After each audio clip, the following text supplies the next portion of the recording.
اسلام زندہ باد، اسلام زندہ باد، اسلام زندہ باد، اسلام زندہ باد۔ عبادتوں میں سب سے افضل عبادت نماز ہے، اور یہ نماز جو ہے اہل ایمان پر جو عاقل بالغ ہیں ان کے اوپر فرض ہے، اب وہ چاہے مرد ہو یا عورت۔ اس سے جو ہے کسی کو چھٹکارا نہیں حاصل ہے۔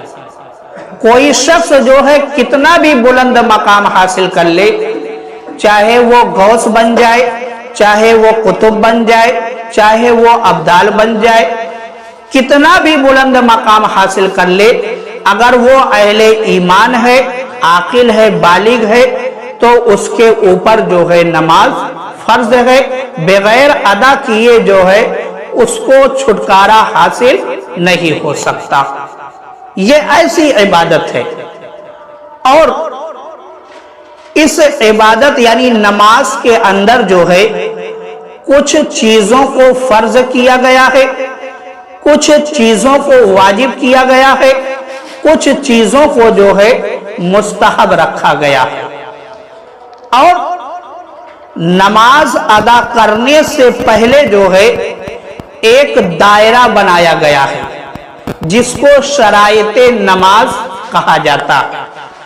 اگر یہ چیز جو ہے جو شرائط نماز ہے اگر نماز سے پہلے نہیں پائی گئی تو نماز جو ہے سرے سے شروع ہی نہیں ہوگی۔ یعنی جو چیز نماز کے لیے شرائط میں شامل کیا گیا جن چیزوں کو، اگر وہ چیز جو ہے نماز سے پہلے نہیں پائی جاتی تو نماز جو ہے شروع ہی نہیں ہوگی۔ اب وہ چیزیں کیا ہے؟ تو میرے مسلمان بھائیوں، 6 چیزیں جو ہے ایسی ہیں جن کا نماز سے پہلے پایا جانا ضروری ہے۔ 6 چیزیں۔ پہلی چیز جو ہے طہارت ہے، اور دوسری چیز جو ہے ستر عورت ہے، اور تیسری چیز جو ہے وقت ہے، اور چوتھی چیز استقبال قبلہ ہے، اور 5ویں چیز نیت ہے، اور 6ٹھی چیز جو ہے تکبیر تحریمہ ہے۔ یہ 6 چیزیں اگر نماز ادا کرنے سے پہلے نہ پائی گئیں تو نماز جو ہے سرے سے شروع ہی نہیں ہوگی۔ اب پہلی چیز جو ہے وہ طہارت ہے۔ اب طہارت کا مطلب ہوتا ہے پاکی، طہارت کا مطلب پاکی۔ اب وہ پاکی کتنی ضروری ہے نماز کے لیے؟ تو میرے آقا سرکار دو عالم صلی اللہ تعالی علیہ وآلہ وسلم نے ارشاد فرمایا، نماز جنت کی کنجی ہے، نماز جنت کی کنجی ہے، اور نماز کی کنجی طہارت ہے، نماز کی کنجی طہارت ہے۔ یعنی اگر ہمارے پاس طہارت نہیں ہے تو ہم نماز جیسے عمل میں داخل نہیں ہو سکتے۔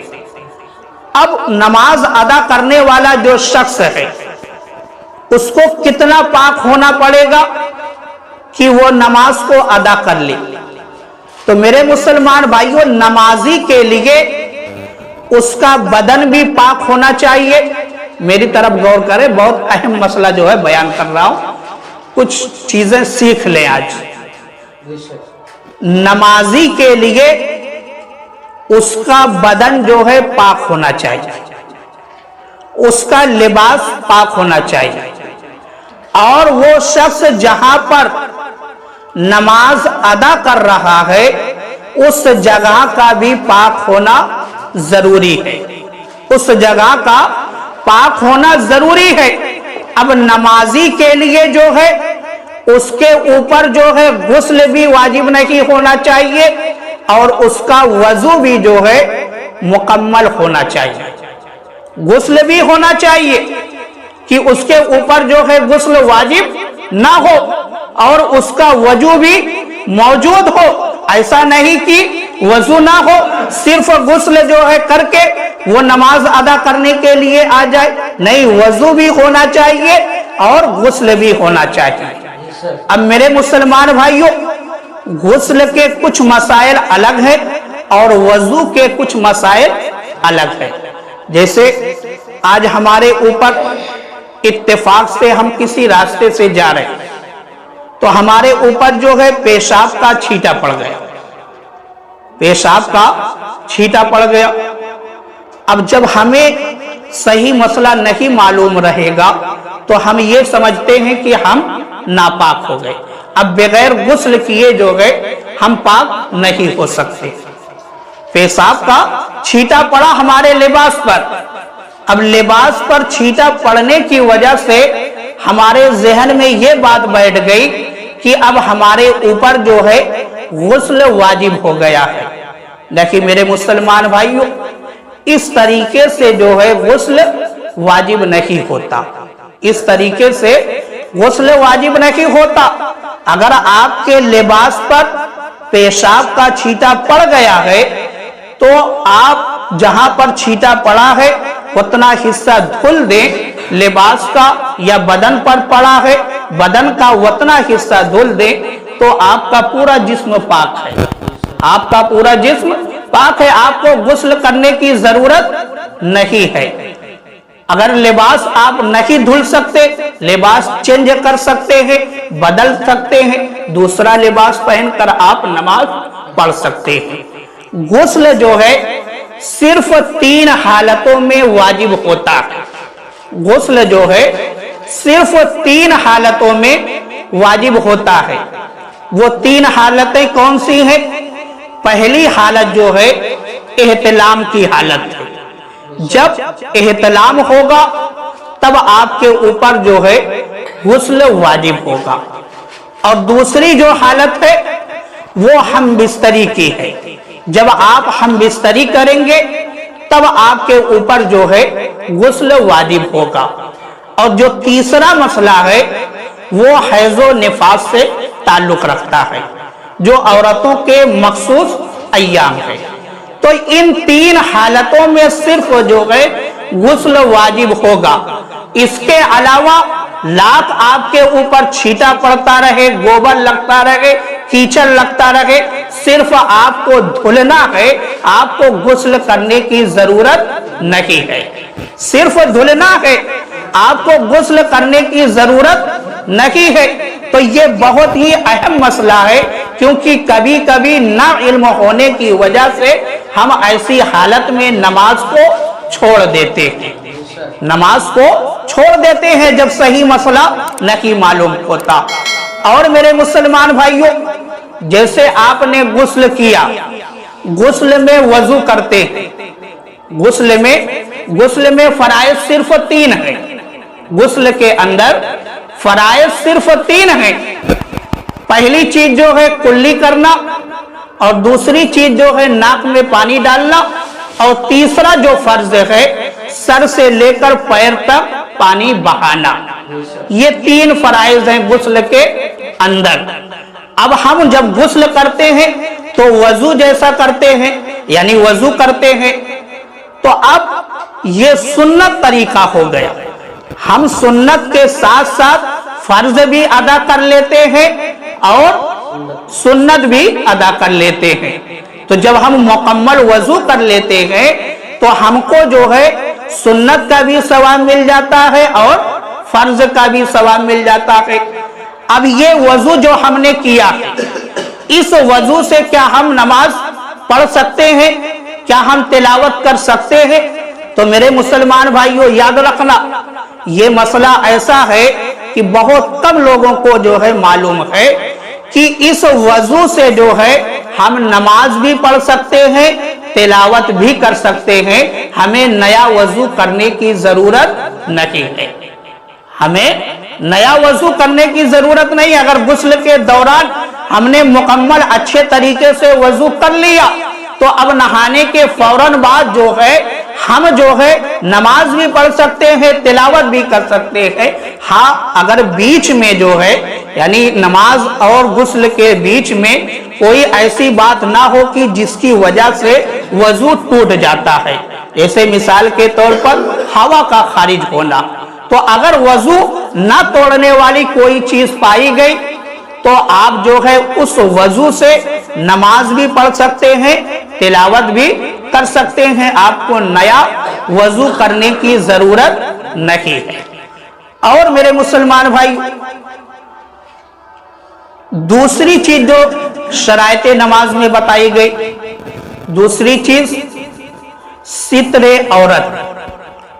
ستر عورت کا مطلب ہوتا ہے جسم کے کچھ حصوں کو چھپانا، جو فرض ہے، جو فرض ہے۔ جسم کے کچھ حصے ایسے ہیں کہ جس کو چھپانا شریعت نے فرض قرار دیا ہے، جیسے مرد کے لیے ناک سے لے کر گھٹنے کے نیچے تک اتنا حصہ جو ہے نماز میں بھی چھپانا فرض ہے اور نماز کے باہر بھی چھپانا فرض ہے۔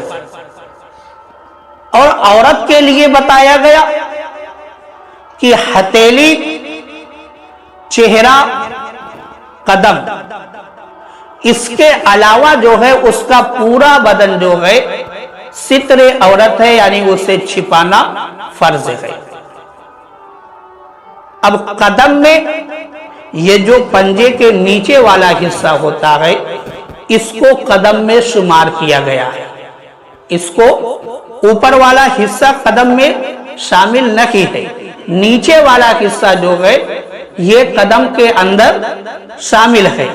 اور چہرے میں بال اگنے کی جگہ سے، یعنی جہاں سے بال نکلتا ہے، یہاں سے لے کر تھوڑی، یہ جو تھوڑی ہے اس کے نیچے تک، اور ایک کان کی لو سے دوسرے کان کی لو تک اتنا حصہ جو ہے یہ چہرہ کہلاتا ہے، اتنا حصہ چہرہ کہلاتا ہے۔ تو عورت کو اتنے حصوں کے علاوہ جو ہے پورا جسم چھپانا فرض ہے۔ اب میرے مسلمان بھائیوں، اس پرفتن دور میں جو ہے علماء اکرام نے یہ بھی حکم دیا کہ پہلے چہرہ جو ہے چھپانے کا حکم نہیں تھا، مگر اس پرفتن دور میں عورت اپنے چہرے کو بھی چھپائے۔ کیوں؟ اب پہلے کیوں نہیں تھا اور آج کیوں دیا جا رہا ہے حکم؟ تو دونوں میں فرق یہ ہے کہ پہلے کے جو لوگ تھے ان کی نظر جو ہے عورت کے جسم پر ہوتی تھی، چہرے پر نہیں ہوتی تھی۔ تو اس لیے اسلام نے جو ہے عورت کو پورا جسم چھپانے کا حکم دیا۔ اب لوگوں کی سوچ بدل گئی، اب لوگ جسم کے علاوہ جو ہے چہرے پر نظر ڈالتے ہیں، تو علماء کرام نے یہ حکم دیا کہ چہرے کا بھی پردہ کیا جائے۔ اب آج کل بہت سارے ایسے لباس جو ہے ہم اور آپ کے بیچ آ گئے، جو مرد بھی پہنتے ہیں، عورت بھی پہنتی ہیں، اور اس سے جو ہے ستر عورت یعنی جتنا حصہ چھپانا فرض ہے وہ فرض ادا نہیں ہوتا۔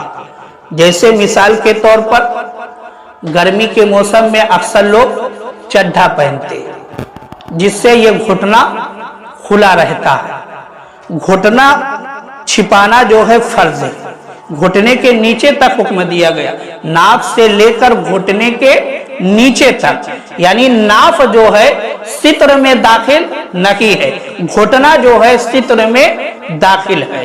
تو اب اگر کوئی شخص جو ہے گھٹنا کھول کر رکھتا ہے تو اس نے جو ہے فرض کو ادا نہیں کیا، اس نے جو ہے فعل حرام انجام دیا، اور اس فعل حرام انجام دینے پر وہ شخص جو ہے گناہگار ہوتا ہے۔ اور جو بار بار ایسا کام کرتا رہتا ہے تو اس پر جو ہے فاسق کا حکم لاگو ہو جاتا ہے۔ اس پر فاسق کا حکم جو ہے لاگو ہو جاتا ہے، اور جس پر فاسق کا حکم لاگو ہو جائے نہ اس کی گواہی قبول ہوتی ہے اور نہ اس کی کوئی بات جو ہے قابل قبول ہوتی ہے۔ اس لیے ایک تو ہم گناہگار بھی ہو گئے، اور دوسرا جو ہے سماج میں معاشرے کے اندر بھی ہم نے اپنی اہمیت کو کھو دیا۔ اس لیے ایسا لباس ہرگز نہیں پہننا چاہیے۔ اور ایک مسئلہ، جیسے آج کل کی جو عورتیں، ان کا جو لباس ہے، جو پینٹ پہنتی ہیں، اگر کوئی عورت جو ہے پینٹ پہن کر نماز پڑھتی ہے، اس کی نماز ہرگز نہیں ہوگی۔ کیوں نہیں ہوگی؟ کیونکہ جو ستر عورت بتایا گیا عورت کے لیے، اس میں قدم کے علاوہ جو ہے اس کا جو پنجہ ہے، اوپر والا حصہ جو ہے وہ کھلا رہتا ہے، وہ کھلا رہتا ہے۔ تو کھلا رہنے کی وجہ سے جو ہے وہ ستر عورت میں نہیں داخل ہوا، اس نے فرض کو چھوڑ دیا، تو اس وجہ سے اس کی نماز نہیں ہوتی۔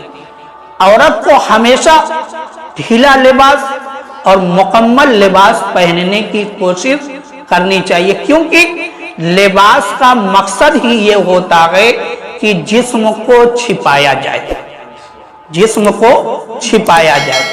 اسی لیے ستر عورت کہا گیا، یعنی ایک دائرہ جو چھپانے والا۔ عورت کا مطلب ہوتا ہے چھپانے کی چیز۔ میرے آقا نے فرمایا کہ عورت عورت ہے، میرے آقا نے فرمایا کہ عورت عورت ہے، مطلب کیا؟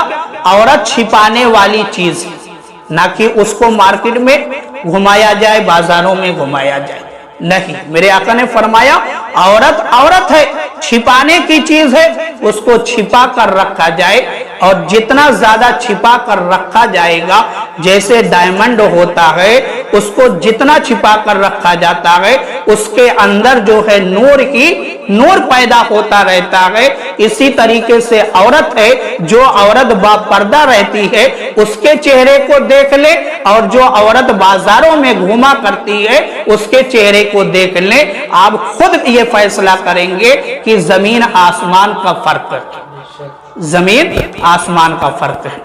اور دیکھیں تیسری چیز جو ہے نیت۔ نیت جو ہے دل کے پکے ارادے کا نام ہے، نیت دل کے پکے ارادے کا نام ہے۔ اب زبان سے اگر الفاظ ہم ادا کر لیتے ہیں تو بہتر ہے، اور اگر ہمیں الفاظ نہیں آتا تو اگر صرف ہم نے اپنے دل میں ارادہ کر کے نماز کو ادا کر لیا، ہماری نماز ہو جائے گی، ہماری نماز ہو جائے گی۔ ایسا نہیں کہ یہ قید لگائی گئی ہو کہ زبان سے جو ہے الفاظ ہر حال میں ادا کرنا ہے تب نماز ہوگی، ایسی قید جو ہے شریعت کے اندر نہیں لگائی گئی۔ نیت دل میں آپ پکی کر لیں، اور کتنی پکی نیت ہونی چاہیے؟ اتنی پکی ہونی چاہیے کہ اگر سامنے والا آپ سے پوچھے کہ آپ کون سی نماز پڑھ رہے ہیں تو بغیر سوچے فوراً جو ہے آپ اس کو جواب دے سکیں، اتنی پکی نیت ہونی چاہیے۔ اور جیسے ایک مسئلہ یہ، ہم نماز پڑھنے کے لیے کھڑے ہوئے جوہر کی، اور نیت کے جب الفاظ ہم نے ادا کیے تو ظہر کے بجائے ہماری زبان سے لفظ اصل نکل گیا اور ہم نے نماز ادا کر لی، تو اب نماز ہوگی کہ نہیں ہوگی؟ تو میرے مسلمان بھائیوں، نماز ہو جائے گی، اس طریقے سے نماز ہو جائے گی۔ کیوں ہو جائے گی؟ کیونکہ ہمارے دل میں جو ارادہ ہے وہ ظہر پڑھنے کا ہے، یہ تو ہماری غفلت کی وجہ سے ہماری زبان سے اثر نکلا ہے، اس لیے جو ہے نماز ہو جائے گی۔ اور نیت میں ہمیشہ جو ہے پختگی ہی رکھنی چاہیے، اور ہر عمل کرنے سے پہلے، چاہے آپ نماز پڑھیں یا کوئی اور بھی عمل کریں، ہر عمل سے پہلے جو ہے کچھ نیتیں اپنے دل کے اندر ضرور کر لینی چاہیے، کیونکہ نیت جتنی سچی ہوتی ہے برکت بھی اتنی ہی زیادہ حاصل ہوتی ہے۔ اب نیت کے بعد جو ہے چوتھی چیز آپ لے لیں، استقبال قبلہ۔ استقبال قبلہ یعنی قبلے کی طرف منہ کرنا، قبلے کی طرف منہ کرنا۔ نماز ادا کرنے سے پہلے ہمارا جو چہرہ ہے وہ قبلے کی طرف ہونا چاہیے، یعنی خانہ کعبہ جس سمت میں ہے اس سمت میں جو ہے ہمارا چہرہ بھی ہونا چاہیے، ہمارے جسم کا حصہ بھی ہونا چاہیے۔ اسی کو استقبال قبلہ کہا جاتا ہے۔ اگر ہمارا چہرہ جو ہے قبلے کی طرف نہیں یا ہمارے جسم کا حصہ قبلے کی طرف نہیں ہے تو ہماری نماز نہیں ہوگی۔ اب جیسے آپ کسی ایسے مقام پر چلے گئے جہاں پر آپ کو یہ نہیں معلوم کہ قبلہ کدھر ہے اور آپ کو نماز ادا کرنی ہے، تو اب آپ کس طریقے سے نماز ادا کریں گے؟ تو اس کے لیے شریعت نے یہ قانون ہمیں عطا کیا ہے کہ آپ کو اگر ایسا معاملہ آپ کے سامنے پیش آ جاتا ہے کہ آپ ایسی جگہ پر چلے جاتے ہیں جہاں پر جو ہے قبلہ کے بارے میں آپ کو علم نہیں ہے اور کوئی بتانے والا بھی نہیں ہے، کوئی آپ کے پاس بتانے والا بھی نہیں ہے اور آپ کو نماز ادا کرنی ہے، تو اب آپ جو ہے خوب غور و فکر کریں، خوب غور و فکر کریں کہ کدھر جو ہے قبلہ ہو سکتا ہے، کدھر قبلہ ہو سکتا ہے، اور جدھر جو ہے آپ کا جو غور و فکر ہے جم جائے کہ ادھر ہی قبلہ ہوگا، ادھر ہی جو ہے آپ چہرہ کر کے نماز ادا کر لیں، آپ کی نماز ہو جائے گی۔ اور اگر جیسے آپ نماز ادا کر رہے تھے اور نماز ہی کے دوران جو ہے درمیان میں کوئی شخص آتا ہے اور وہ یہ کہتا ہے کہ ادھر نہیں قبلہ ہے بلکہ ادھر ہے، تو اب آپ کیا کریں گے؟ تو آپ کے لیے حکم یہ ہے کہ فوراً جو ہے اپنے چہرے کو پھیر لیں، یعنی اس نے بتایا کہ ادھر قبلہ ہے اور آپ کا چہرہ آپ کا منہ جو ہے ادھر تھا، تو آپ فوراً اپنے آپ کو جو ہے پھیر کر ادھر کر لے، اور اس پھیرنے کی وجہ سے جو ہے آپ کی نماز فاسد نہیں ہوگی، آپ کی نماز جو ہے ہو جائے گی۔ اور پانچویں چیز تکبیر تحریمہ۔ تکبیر تحریمہ جو پہلی مرتبہ ہم اللہ اکبر کہتے ہیں نیت باندھنے کے لیے، اسی کو جو ہے تکبیر تحریمہ کہتے ہیں، اسی کو تکبیر تحریمہ کہتے ہیں۔ اب اس کے لیے جو قانون بیان کیا گیا ہے وہ یہ بیان کیا گیا کہ ہاتھوں کو جو ہے اتنا اٹھایا جائے کہ دونوں ہاتھ کے جو انگوٹھے ہیں وہ کان کی لو سے لگ جائے، کان کی لو سے لگ جائے، اور یہ جو ہماری دونوں ہتھیلی ہے اس کا رخ جو ہے قبلے کی طرف اس طریقے سے ہونا چاہیے، ایسا نہیں کہ ایسے جھکا ہو یا کسی اور ایسے ہو یا کسی اور طریقے سے ہو، ایسا نہیں، سیدھا یہ ہمارا ہاتھ جو ہے پورا قبلے کی طرف ہماری ہتھیلی ہونی چاہیے، اس طریقے سے انگوٹھا جو ہے کان کے لو سے لگا ہونا چاہیے، یہ تکبیر تحریمہ۔ اور ہاتھ اٹھانے کے بعد یہاں سے جو ہے اللہ اکبر کہتے ہوئے ہم اپنے ہاتھ کو لائیں گے اور ناف کے نیچے باندھ لیں گے، یہی پہلی جو تکبیر ہے اسی کو تکبیر تحریمہ کہتے ہیں۔ اب اگر کسی نے اس تکبیر کو چھوڑ دیا، اس تکبیر کو چھوڑ دیا تو وہ نماز کے اندر داخل ہی نہیں ہوا، اس کی نماز نہیں ہوگی بغیر تکبیر تحریمہ کے۔ اسی لیے جیسے کبھی کبھی ہوتا کیا ہے کہ ہم نماز ادا کرنے کے لیے گئے، ہماری ایک رکعت چھوٹ چکی تھی یا دو رکعت چھوٹ چکی تھی، جماعت ہو رہی تھی، تو اب ہم کس طریقے سے جماعت میں داخل ہو؟ تو میرے مسلمان بھائیوں، جماعت میں داخل ہونے کے لیے آپ کو تکبیر تحریمہ کہنی پڑے گی، تب تو آپ جماعت میں داخل ہو پائیں گے۔ اگر آپ چاہیں کہ بس بالکل خاموشی کے ساتھ جائیں اور جماعت میں شامل ہو جائیں تو آپ اس طریقے سے جماعت میں داخل نہیں ہو سکتے۔ اللہ اکبر کہہ کر اس کے بعد جو ہے آپ جماعت میں داخل ہوں گے، کیونکہ تکبیر تحریمہ شرائط نماز میں سے ہے، اور شرائط نماز میں سے اگر ایک بھی چیز جو ہے چھوٹ گئی تو آپ کی نماز جو ہے سرے سے نہیں ہوگی۔ معاملہ وقت کا بچا، چھٹی چیز وقت، اور جس نماز کو ادا کرنا ہے اس کا وقت ہونا ضروری۔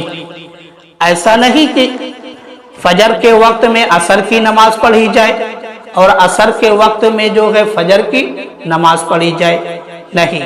اللہ تعالیٰ نے قرآن مجید کے اندر ارشاد فرمایا ہے، ان الصلاۃ کانت علی المؤمنین کتابا موقوتا، یعنی نماز کا وقت مقرر ہے مومنین کے لیے، ان مقرر وقت پر جو ہے نماز کو ادا کیا جائے۔ تو اب ظہر کے وقت میں ظہر کی نماز، عصر کے وقت میں عصر کی نماز، اس طریقے سے جب ہم ادا کریں گے تب جو ہے ہماری نماز ادا ہوگی۔ اور جب وقت نکلنے کے بعد کوئی نماز ہم ادا کریں گے تو وہ ادا نہیں ہوگی بلکہ قضا ہوگی۔ یعنی فجر کی نماز اگر ہم ظہر میں پڑھ رہے ہیں تو یہ ادا نہیں ہے، قضا نماز پڑھ سکتے ہیں۔ تو ادا کے لیے وقت پر ادا کرنا ضروری، ادا کے لیے وقت پر ادا کرنا ضروری ہے۔ اور جیسے اب کسی شخص کو قضا نماز ادا کرنی ہے تو اس کے لیے نیت جو ہے، بہت سارے لوگ پوچھتے ہیں کہ نیت کس طریقے سے کی جائے، تو میں نیت آپ کو بتا دیتا ہوں کہ اگر آپ کو قضا نماز ادا کرنی ہے تو کس طریقے سے آپ نیت کریں گے۔ نیت جو ہے اس طریقے سے آپ کریں گے کہ نیت کی میں نے 2 رکعت نماز فرض وقت فجر کی، واسطے اللہ تعالیٰ کے، واسطے اللہ تعالیٰ کے، قضا جو میرے ذمے باقی ہے اس میں سے پہلی، جو میرے ذمے باقی ہے اس میں سے پہلی، واسطے اللہ تعالیٰ کے، پھر جس طریقے سے اور نیت، یعنی یہی الفاظ جو ہے آپ کو بڑھانا ہے کہ جو میرے ذمے باقی ہے اس میں سے پہلی۔ آپ جب بھی ادا کریں گے اس الفاظ کو ادا کر دیں، کیونکہ ہمیں یہ نہیں معلوم کہ ہماری 1 وقت کی نماز قضا ہے یا 2 وقت کی قضا ہے یا 5 وقت کی۔ تو اس طریقے سے جب ہم ادا یعنی الفاظ کو ادا کر کے ادا کرتے رہیں گے تو ہماری قضا نماز ادا ہوتی رہے گی۔ اور اگر کسی کو یہ معلوم ہے کہ میری صرف چند وقتوں کی نماز قضا ہے تو وہ دن مقرر کر کے جو ہے اس کے حساب سے جو ہے قضا ادا کر لے، اس کی نماز مکمل ہو جائے گی۔ تو یہ چند مسائل تھے میرے مسلمان بھائی نماز کے تعلق سے، اور بہت ہی اہم یہ چیز ہے کہ ہم اور آپ کو سیکھنا چاہیے تاکہ اگر کوئی کمی ہو وہ کمی جو ہے دور ہو جائے، اور جو محنت کر کے ہم عبادت کرتے ہیں وہ عبادت جو ہے قابل قبول ہو جائے۔ اللہ تعالیٰ کی بارگاہ میں دعا ہے کہ مولا تعالیٰ ہم سب کو عمل کرنے کی توفیق عطا فرما۔ وآخر دعوانا